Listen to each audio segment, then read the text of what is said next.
na palavra do Senhor tem uma coisa muito interessante, que fala que quando o profeta ele vinha trazer a sua profecia, então ele chamava os tangedores. É esse o termo que é usado na Bíblia. Então os músicos viam, Gabi, e eles tocavam para que o Espírito Santo de Deus usasse o profeta. Então é por isso que a gente conta com o auxílio da adoração nesse momento. A palavra do nosso Deus diz que o Senhor Deus habita no meio da adoração. Então certamente haverá aqui duas melodias. Uma melodia que será essa que você ouve dos instrumentos, e haverá uma melodia do Espírito Santo por meio da sua palavra. Eu gostaria de tentar responder uma pergunta. Até que ponto falar com Deus perturba Deus? Essa é a pergunta que eu gostaria de responder hoje. Porque a gente está num processo de insistência muito grande, né?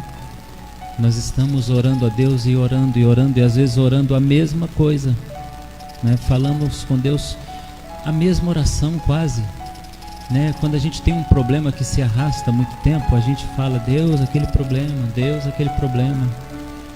E a gente fica às vezes com aquela sensação, será que a gente não está perturbando Deus, né? A gente conhece muitas pessoas que conhecem o cristianismo apenas de nome, e elas dizem assim, para de incomodar Deus. Deus tem coisa mais importante para fazer do que ficar ouvindo sua lamúria, sua lamentação. O apóstolo Paulo, em certa ocasião, ele fez uma oração e ele disse assim, que por uma determinada situação que ele vivia, por um espinho na carne, ele havia orado por 3 vezes. E aí você fala, puxa, ô Paulo, você é um cara especial mesmo, orou só 3 vezes, né? Mas no mundo hebreu, na cultura da Bíblia hebraica, na cultura do mundo judeu, do Deus de Israel, pedir a Deus mais de uma vez seria o mesmo que dizer que ele não ouviu ou foi incapaz. Então quando ele diz, eu pedi 3, ele está dizendo, ou ele duvidou, ou ele entendeu que Deus por alguma razão não havia compreendido. O fato é que falar 3 vezes era como que uma denúncia dele mesmo, de um crime que ele havia cometido ao Senhor de incredulidade. Então hoje eu resolvi falar sobre isso, sobre até que ponto a gente falar de um mesmo problema é falar demais, é perturbar Deus demais.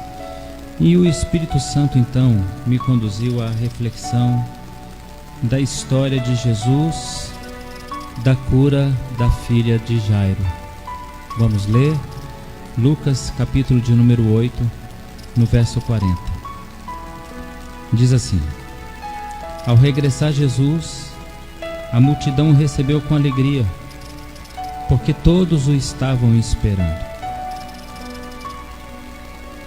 Já entendi alguma coisa aqui, eu gostaria que você ouvisse.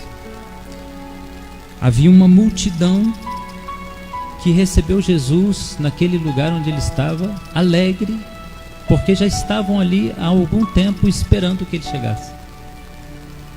Já havia uma multidão de necessitados, já havia uma multidão de carentes, já havia uma multidão de pessoas precisando de socorro.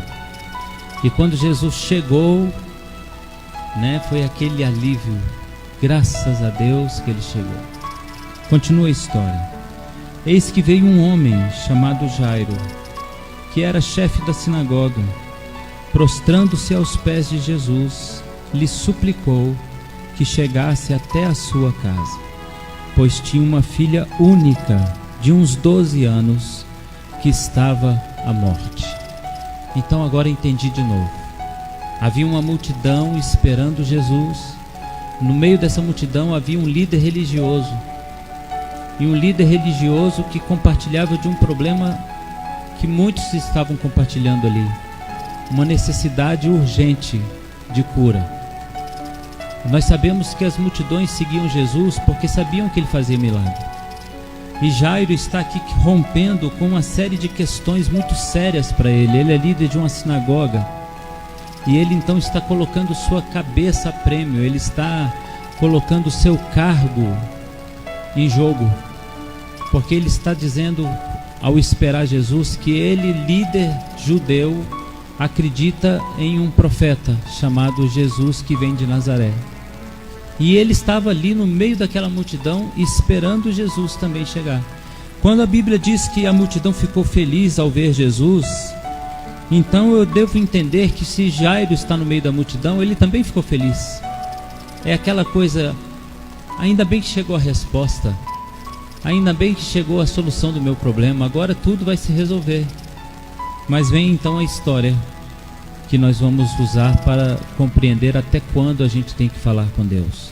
E até quando Deus se sente incomodado porque nós falamos. O quanto falar perturba Deus, né? Ou Jesus. Enquanto ele ia, as multidões o apertavam.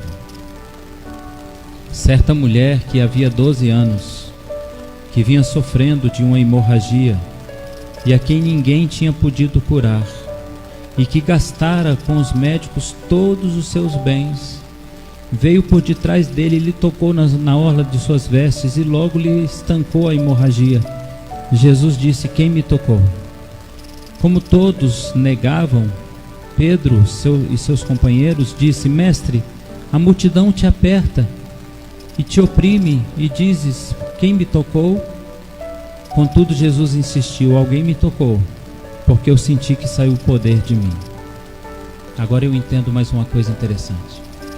No meio de uma multidão que fica alegre porque Jesus está chegando, uma multidão de carentes, diversas necessidades estavam ali, desde uma necessidade de uma cura, uma libertação demoníaca, até um milagre extraordinário, uma ressurreição. Milhares de pessoas estavam ali. De repente Jesus é tocado por milhares, e certamente, irmãos, certamente o poder de que estava em Jesus saiu para milhares. A palavra de Jesus, em situações posteriores, vai dizer aos seus apóstolos o seguinte: olha, vocês farão os mesmos sinais que eu fiz, e ainda os farão maiores. Eu afirmo que Jesus já havia sido tocado e já havia saído o poder dele, porque a palavra do nosso Deus diz que os discípulos de Jesus, depois da ressurreição de Jesus, passavam e sua sombra, ao tocar os enfermos, eles eram curados. Os lenços de Paulo eram colocados sobre os doentes e eles eram curados. Então eu tenho que entender que em todo o tempo as pessoas estavam extraindo o poder de Jesus Cristo. Em todo o tempo. Então naquele aperto da multidão, esteja certo, muitos outros foram tocados, tocaram e foram curados e alcançaram alguma graça naquele momento. Mas o Senhor faz questão de parar em razão de uma mulher. E a Bíblia diz que essa mulher estava com a hemorragia há 12 anos, sofrendo com a hemorragia. Você se lembra do começo da história que a gente leu? Um homem chamado Jairo, que tinha uma filha de aproximadamente 12 anos. Estava muito enferma. E vem uma mulher que já sofre há 12 anos. Uma mulher que sofre o tempo de vida que a filha do Jairo tem. Uma mulher que sofre de uma enfermidade que afastou dela todos os amigos. Porque na cultura judaica, uma mulher com fluxo de sangue, ela era considerada impura. Então as pessoas não podiam tocá-la. Ela não podia frequentar uma sinagoga. Ela não podia fazer parte de um culto, não podia fazer um sacrifício, nem receber uma visita. Ela era considerada imunda. Agora imagine você sendo considerado alguém imundo por 12 anos. Então agora vem o julgamento sobre você. Deve ter cometido algum pecado, deve ter algum erro, deve ter demônio, deve ter alguma coisa nessa mulher. E isso foi se agravando ano após ano. Então aquela mulher certamente se tornou uma mulher sem amigos, uma mulher sem companheiros, sem companheiras, uma mulher sem alguém para poder dizer alguma coisa. Ela gastou todos os seus bens com médicos e não teve sucesso. 12 anos de sofrimento. Ela toca em Jesus e sai virtude. Jesus para tudo. Jesus para tudo. E aqui eu já começo a chamar a sua atenção para algo muito interessante. Jesus poderia ter parado no toque dos outros, mas ele para no toque daquela mulher, porque há uma lição linda a ser passada sobre oração neste caso.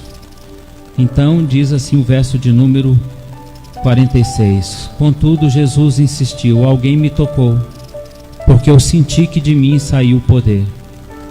Vendo a mulher que não podia ocultar-se, aproximou-se trêmula, prostrando-se diante dele, declarou à vista de todo o povo a causa que havia tocado e como imediatamente fora curada. Então Jesus lhe disse: filha, a tua fé te salvou, vá em paz. Falava ele ainda, quando veio uma pessoa da casa do chefe da sinagoga dizendo: a tua filha já é morta, não incomode mais o mestre. Essa mesma história, ela é relatada no Evangelho de Marcos, no capítulo 24, e no Evangelho de Mateus, no capítulo de número 9. E nos outros evangelhos diz assim: Jesus para e diz: alguém me tocou. Aquela mulher então relata a Jesus toda a história do seu sofrimento de 12 anos. Agora eu quero que você preste atenção nisso, irmão. Você que está em casa, você que está comigo, preste atenção nisso. Aquela mulher parou a procissão de cura da filha de Jairo. Ela interrompeu o milagre do outro. Quando tocou em Jesus, Jesus resolveu parar. E ele para e ouve a história de sofrimento de 12 anos. Eu quero que você comece a imaginar por quanto tempo essa mulher ficou falando. E a multidão ali ao redor. E Jairo ansioso. E aí o Jairo inquieto: minha filha está muito mal, minha filha está muito mal. E a mulher contando: o meu primeiro ano foi assim, o meu segundo ano foi assim, e o meu terceiro e quinto ano, e eu fui em tal cidade, e eu gastei com tal especialista. E Jesus ali calmamente ouvindo a história inteira. E nos evangelhos de Mateus e Marcos diz: ela relatou toda a história a Jesus Cristo. O tempo foi tão grande que foi tempo suficiente para a menina morrer e para a notícia chegar até Jairo. Jairo, não precise mais não, está resolvido. Primeira lição sobre clamor e oração: falar nunca é demais, para Deus ouvir nunca é demais. Você percebe que a lição está nos ensinando aqui agora Jesus Cristo? Ele está disposto a parar para ouvir. Ele está disposto para parar para ouvir o tempo que você tem para falar. Ele está disposto a te ouvir o tempo que você quiser falar com Ele. Não há uma oração que seja longa demais, e não há uma oração que seja repetida demais. Ele está lá e Ele vai ouvir até o fim de toda a súplica. A primeira grande lição da história do encontro dessa mulher com Jesus no meio da multidão é a revelação de que um Jesus que tem todo o poder, Ele tem também toda a atenção. E eu gostaria que nessa noite nós aprendêssemos isso. Nesse tempo de pandemia, a gente começa a orar: Senhor, o que será do amanhã? Aí amanhã oramos de novo a mesma oração: Senhor, o que será de amanhã? Até que alguém nos diz assim: para de orar isso, para de perturbar Jesus, isso é falta de fé, Ele não está a fim de ouvir essas coisas. Jesus vai ouvir tudo que você tem para falar.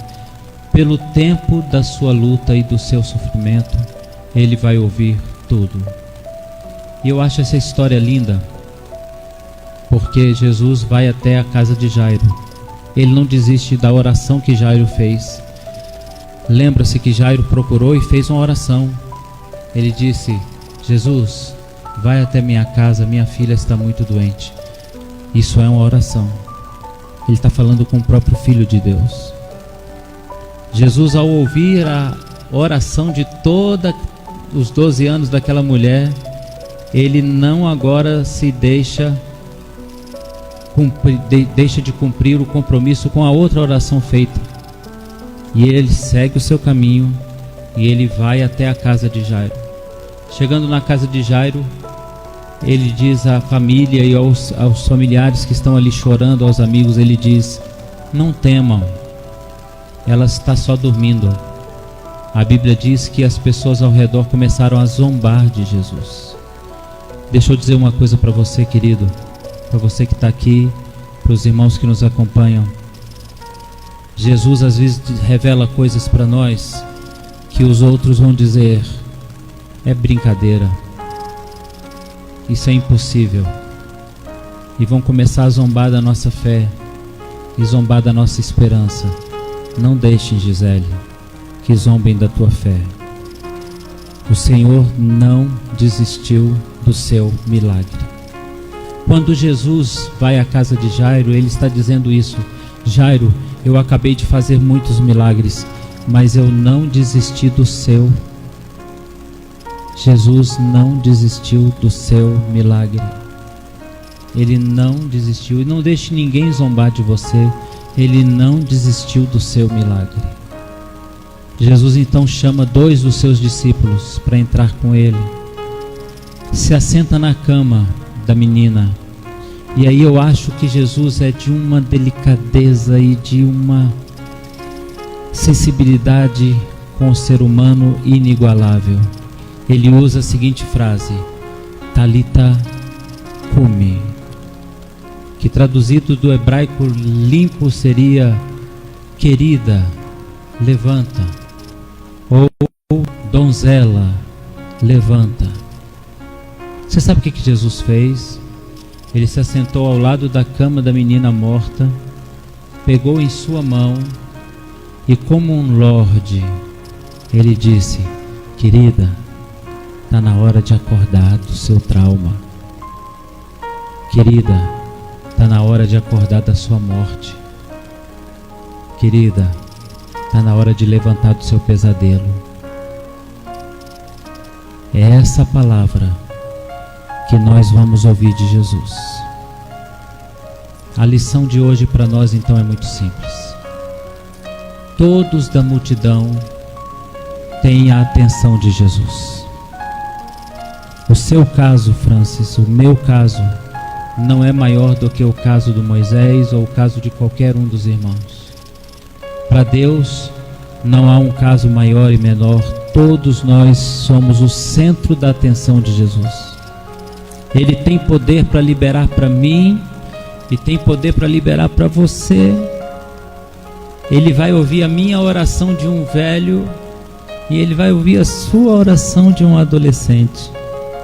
Ele vai ouvir as suas palavras doces, ele vai ouvir as nossas palavras grosseiras. Ele quer ouvir, entendeu? A segunda lição importante é que ele está interessado no milagre que precisa ser feito logo, porque há longo tempo a pessoa está sofrendo, mas ele também está interessado no milagre que é uma urgência de repente. Ele está interessado naquele que sofre há muito tempo, mas ele está interessado naquele que começou a sofrer agora também. Então ele vai dar tanta atenção àquele que sofre há muito tempo, como ele vai dar a devida atenção para quem começou a sofrer agora. E a terceira palavra que eu quero que você guarde nessa escola de oração de hoje é que o Senhor será sempre muito doce. Sempre muito doce. Então, Gabi, Jesus se assenta na tua cama e ele toca em você e diz todo dia: donzela, pode dormir, eu estou aqui com você. Todas as noites ele se assenta ao nosso lado de nossa cama, pega em nossa mão e diz: meu querido, pode descansar.